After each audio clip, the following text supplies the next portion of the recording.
Chuť vína je veľmi dôležitá, alebo ďalší aspekt, ktorý nám dáva celkový obraz o tom víne. Vždy je dobré najprv si trocha zavíniť ústa, ústnu dutinu, chuťové poháriky, aby nezostali šokované z prípadnej nejakej kyseliny alebo z nejakých zvyškových cukrov alebo z nejakých príliš intenzívnych aromatických prvkov. A tú štruktúru tej chute prechutnávame až na to druhé uchlypnutie.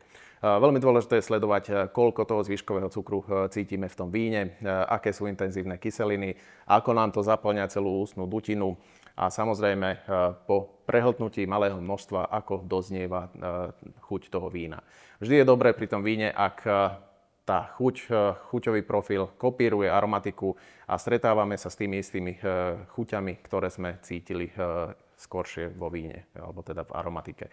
Takže toto, keď takto prechutnáme, vieme si zaradiť to víno, či je to víno suché, polosladké, prípadne pri červených vínach, či je v ňom veľa tanínov. Po celkovom prechutnaní toho vína, keď už poznáme zhlad, poznáme aromatiku, poznáme chuť toho vína, tak si začneme tvoriť celkový dojem. Tu nám veľa napovedá práve znova aj tá dochuť, ktorá po prehltnutí doznieva v ústach. Znova je dobré, keď v tom víne cítime v tej dochuti tie isté prvky, ktoré sme skôr cítili v tej aromatike aj v tej chuti. A teda takýmto spôsobom hovoríme tomu celkový dojem, vieme zhodnotiť to víno, približne ho zaradiť, či nám chutí, či nám nechutí, či je zaujímavé a či teda spĺňa naše nejaké kvalitatívne požiadavky.